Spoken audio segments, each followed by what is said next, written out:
Today, sir, today we'll talk all about search algorithms. In everyday life, we have these cabinets and drawers as for storage to our clothes, as for our things that we use every day.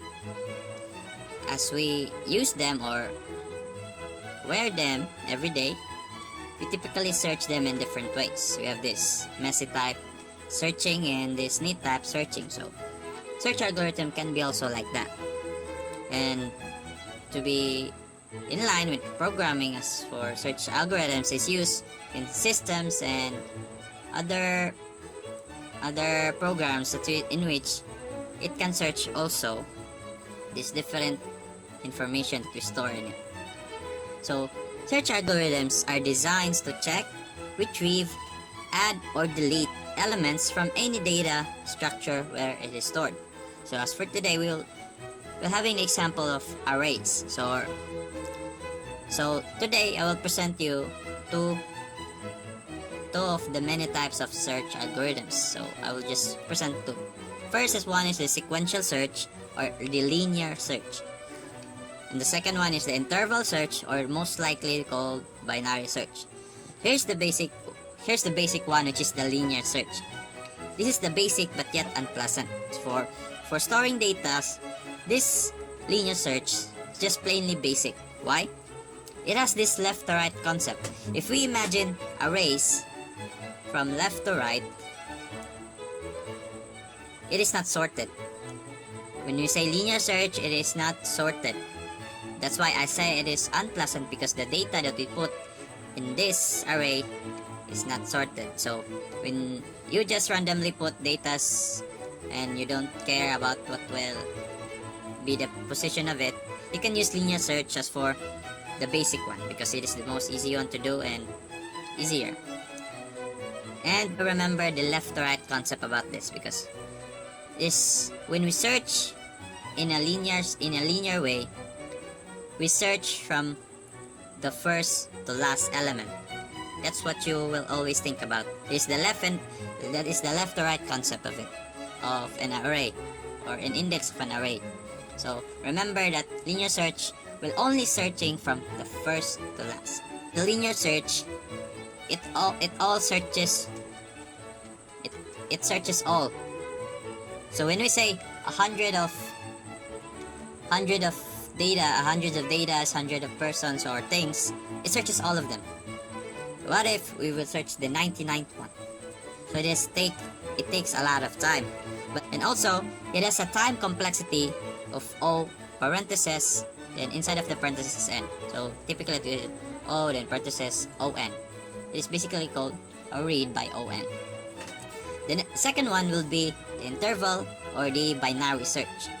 So this search is kind of complicated because many process or steps to search, but this search is complicated but neat.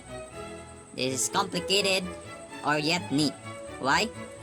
In this kind of search, it has this middle, left, or right. When I say middle, left, or right, it focuses on the middle part of an array. For example, an array. So we have this 5 indexes of array. So when we have these 5 indexes of array, it will search first in the middle part. This one is the sorted one. So it is come from the lowest to the highest. So it is ascending. It is in an ascending order in which it has a complicated process of searching. This binary search is different because when we say binary search, it is focused on the middle part first. So for example, 100. So it will look on the number 50.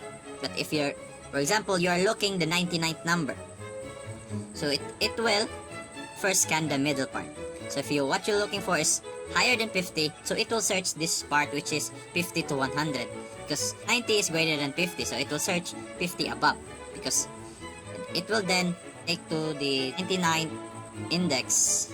And it has a time complexity of O log n. Two differences of this one. The linear one is unsorted, but the other one is not, which is the binary one, which is highly sophisticated searching in which you must thoroughly check every code, because this kind of algorithm is most likely to be used in organizations and big companies, so that it must be accurate in terms of searching. These two types of searches that I'm talking about. Imagine this skimming and scanning strategy of how to read things. And to clarify this one, linear search can be called, linear search can be considered like scanning, because it scans all the data you have put in a specific storage. It scans all of it. It reads all of it. And the other one also is the binary. The other type of the search can be considered like skimming. As for skimming is basically he only looks for the important parts in which it will be faster to understand things. As for binary, it only searches the specific things, which when we say binary, it is so accurate, almost accurate. That's all for today, and good day, sir.